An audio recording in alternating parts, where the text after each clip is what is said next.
आज शुरुआत हम एक सवाल के साथ करेंगे और वो सवाल ये है कि नरेंद्र मोदी और राहुल गांधी में क्या फर्क है।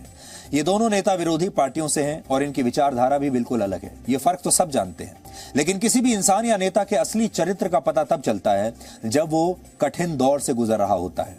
भ्रष्टाचार के एक मामले में ईडी ने राहुल गांधी को 13 जून को पूछताछ के लिए बुलाया है और राहुल गांधी ने कांग्रेस के तमाम बड़े नेताओं, पदाधिकारियों, लोकसभा और राज्यसभा के अपने सांसदों को उस दिन पूछताछ के दौरान एक जुलूस निकालने के लिए दिल्ली बुला लिया है। यानी राहुल गांधी जब ईडी में पूछताछ के लिए पेश होंगे तब वो अपने साथ सैकड़ों नेताओं और हजारों कार्यकर्ताओं को लेकर जाएंगे और ये सभी नेता ईडी के दफ्तर के बाहर सत्याग्रह भी करेंगे। यानी राहुल गांधी ना हुए महात्मा गांधी हो गए। ये सब कुछ करके गांधी परिवार देश की जांच एजेंसियों को शायद ये बताना चाहता है कि देश के कानून उन पर लागू नहीं होते और वो एक ऐसे राज परिवार की तरह हैं जिसकी गर्दन तक कानून के लंबे हाथ आज भी पहुंच नहीं सकते। राहुल गांधी से मनी लॉन्ड्रिंग के जिस मामले में पूछताछ होनी है वो एक पुराना मामला है जिसे आप नेशनल हेरल्ड घोटाले के नाम से भी जानते हैं और इस मामले में एक बार पहले भी गांधी परिवार इसी तरह का शक्ति प्रदर्शन कर चुका है। आपको याद होगा 19 दिसंबर 2015 को जब राहुल गांधी और सोनिया गांधी को इसी नेशनल हेरल्ड केस में दिल्ली की पटियाला हाउस अदालत में पेश होना था, तब कांग्रेस ने इस पेशी को एक बहुत बड़े राजनीतिक उत्सव में तब्दील कर दिया था। उस समय कांग्रेस के बड़े बड़े नेताओं और सांसदों ने सोनिया गांधी और राहुल गांधी के साथ कांग्रेस के दफ्तर से अदालत तक पैदल मार्च किया था और इस बार भी राहुल गांधी ऐसा ही कुछ करने वाले हैं। बस फर्क इतना है कि इस बार राहुल गांधी को अदालत में पेश नहीं होना बल्कि उन्हें बाकी आम नागरिकों की तरह और दूसरे अपराधियों की तरह ईडी के दफ्तर में पूछताछ के लिए जाना है। लेकिन पिछली बार की तस्वीर हम आपको दिखा रहे हैं। पहले जब अदालत में पेश होने के लिए गए थे ये दोनों और अदालत में पेश होने के बाद इन्हें जमानत मिल गई थी, लेकिन जब अदालत में पेश होने के लिए गए तो इन्होंने पैदल मार्च किया और उस जमाने की याद दिलाने की कोशिश की जैसे कि ब्रिटिश राज दोबारा आ गया हो और बाहर से अंग्रेजों की सरकार आ गई है और अब वो भारत के लोगों पर अत्याचार कर रही है। वैसी ही पदयात्रा निकालने की कोशिश तब भी इन्होंने की थी और अब भी वैसा ही सत्याग्रह करने की कोशिश इस बार भी कांग्रेस पार्टी करेगी। जैसा हम पहले कह रहे थे कि वो ये दिखाने की कोशिश करेगी कि ये राहुल गांधी नहीं बल्कि शायद महात्मा गांधी हैं। लेकिन अब आप ये देखिए कि जब वर्ष 2010 में नरेंद्र मोदी गुजरात के मुख्यमंत्री थे और उन्हें गुजरात दंगों से जुड़े एक मामले की पूछताछ के लिए गांधीनगर बुलाया गया था, तब क्या हुआ था। उस समय मोदी को पूछताछ के लिए अकेले एसआईटी के दफ्तर बुलाया गया था। एसआईटी का गठन सुप्रीम कोर्ट ने किया था और एसआईटी ने अपने दफ्तर में नरेंद्र मोदी को बुलाया और 9 घंटे की इस गहन पूछताछ में उनसे 100 से ज्यादा सवालों के जवाब तब पूछे गए थे। लेकिन इसके बावजूद नरेंद्र मोदी ने इसे राजनीतिक उत्सव नहीं बनाया। उस समय की तस्वीरें हम आपको दिखा रहे हैं। नरेंद्र मोदी अकेले गाड़ी में बैठकर एसआईटी के दफ्तर पहुंचे थे। कोई जुलूस नहीं था, पार्टी के कोई कार्यकर्ता नहीं थे, पार्टी के कोई बड़े नेता या सांसद वहां पर नहीं थे। नरेंद्र मोदी बिल्कुल अकेले गए और 9 घंटे तक उन्होंने हर सवाल का जवाब दिया। उस समय इस एसआईटी के जो हेड थे उनका नाम है R K. Raghavan. R K. Raghavan CBI के डायरेक्टर भी रह चुके हैं और उन्होंने अपनी ऑटोबायोग्राफी में इस पूछताछ से जुड़ी कई अहम बातों का जिक्र किया है। अपनी किताब में वो लिखते हैं कि उस दिन मोदी को 2 बार एसआईटी के दफ्तर बुलाया गया था और उनसे 9 घंटे की लंबी पूछताछ हुई।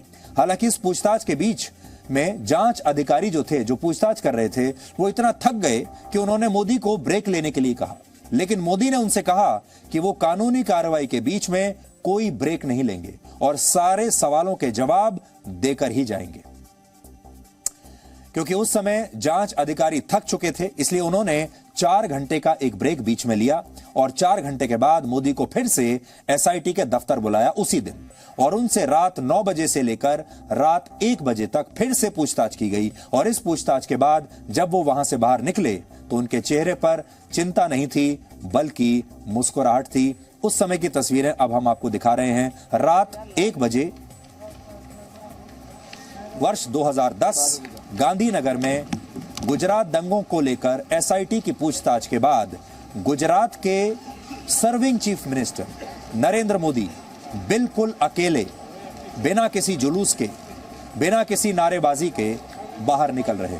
और सबको, मीडिया में जितने भी लोग वहां पर थे, तमाम मीडिया उस दिन वहां पर बाहर मौजूद था और उन्होंने सबसे बातचीत की। आर.के. राघवन आगे लिखते हैं कि उस दिन उनसे 100 से ज्यादा सवाल पूछे गए और मोदी ने हर सवाल का जवाब दिया। यह पूरा घटनाक्रम उस समय हुआ था जब भारत में यूपीए की सरकार थी कांग्रेस के नेतृत्व में, और प्रधानमंत्री थे डॉक्टर मनमोहन सिंह, और सरकार का रिमोट कंट्रोल गांधी परिवार के पास था। आज मैं आपको पढ़कर बताता हूं कि इस किताब में और क्या क्या लिखा है। तो ये मेरे हाथ में आर.के. राघवन की ऑटोबायोग्राफी है जो आप देख रहे हैं, और आर.के. राघवन वही सीबीआई के बड़े अधिकारी हैं जो एसआईटी के अध्यक्ष थे। वो एसआईटी जो गुजरात दंगों की जांच कर रही थी। एसआईटी ने नरेंद्र मोदी को बुलाया अपने दफ्तर में गांधीनगर में, और अब अपनी किताब में वो क्या लिखते हैं उस पूछताछ के बारे में आप भी सुनिए, और बड़ा दिलचस्प है ये किस्सा। वो लिख रहे हैं, Modi's questioning lasted 9 hours in my own chamber at the SIT office. Malhotra told me later that Modi kept his cool right through the marathon session, which ended late at night. He never parried questions, nor did he give the impression of padding up his responses. When Malhotra asked him whether he would like to break for lunch, he initially turned down the offer. He brought his own bottle of water and did not accept even a cup of tea from the SIT during the marathon questioning, comprising 100-odd questions. It required tremendous persuasion to make him agree to a short recess. This was possibly Modi's concession to the need for a respite for Malhotra rather than for himself. Such was the energy of the man. तो वो कह रहे हैं कि इतनी जबरदस्त energy थी नरेंद्र मोदी के अंदर उस दिन भी कि अधिकारी थक गए। मल्होत्रा जिसकी बात कर रहे हैं ये दूसरे जांच अधिकारी हैं, कि मल्होत्रा साहब सवाल पूछते पूछे थक गए, लेकिन मोदी साहब ये कहते रहे कि नहीं आप पूरे सवाल पूछिए। 100 से ज्यादा सवाल पूछे गए और बाद में मल्होत्रा ने फिर रिक्वेस्ट किया कि एक ब्रेक तो ले ही लेते हैं, क्योंकि मल्होत्रा खुद थक गए थे। और तब मोदी तैयार हुए कि ठीक है एक ब्रेक ले लेते हैं। दूसरी बात वो ये कह रहे हैं कि मैराथन सेशन था, बहुत लंबा सेशन था जब पूछताछ होती रही। इस दौरान उनसे कहा गया कि आप लंच कर लीजिए, उन्होंने मना किया।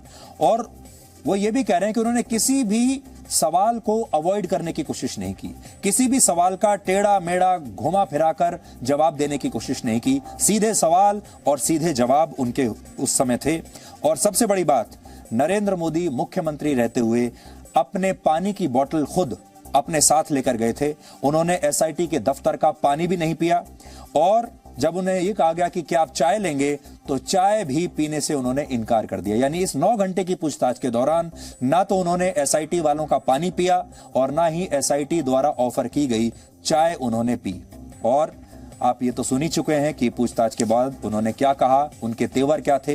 वो तब भी यही कहते रहे कि मैं पूरा सहयोग दूंगा इस जांच में। अब आप अंतर समझकर देखिए, एक तरफ नरेंद्र मोदी और दूसरी तरफ राहुल गांधी। जब नरेंद्र मोदी को जांच के लिए बुलाया गया पूछताछ के लिए, तब उन्होंने क्या किया, और अब राहुल गांधी को जब बुलाया जा रहा है तब राहुल गांधी क्या कर रहे हैं। बड़ी बात यह है कि इस एसआईटी को तब प्रधानमंत्री मोदी के खिलाफ एक भी सबूत नहीं मिला था और यह मामला उस समय खारिज हो गया था। लेकिन इसके बावजूद उनसे 9 घंटे तक पूछताछ हुई, और इस पूछताछ से पहले उन्होंने कहा था कि इस देश में कोई भी कानून से ऊपर नहीं है और वो एसआईटी को उसकी जांच में पूरा सहयोग देंगे। आपको प्रधानमंत्री मोदी का उस दिन का यह बयान आज जरूर सुनना चाहिए, जिससे आपको इन दोनों नेताओं के बीच बुनियादी फर्क का पता चलेगा। भारत के संविधान, भारत का कानून सुप्रीम है, और नागरिक के नाते एवं मुख्यमंत्री के नाते मैं भारत के संविधान से, भारत के कानून से बंधा हुआ हूं। कोई भी व्यक्ति कानून से ऊपर नहीं हो सकता है, और आज मेरे व्यवहार ने, मेरे आचरण ने भांति भांति की बातें फैलाने वालों को करारा जवाब दे दिया है। मतलब 27 तारीख को पूछताछ शुरू हुई थी, आज 28 तारीख को पूर्ण हुई है। 8 साल में पहली बार किसी ने मुझे इच्छा व्यक्त की, अब पहली बार जो डेट बताई उसी डेट पे हाजिर हुआ हूँ। Presenting B News app, available on Google Play and App Store. Download it now.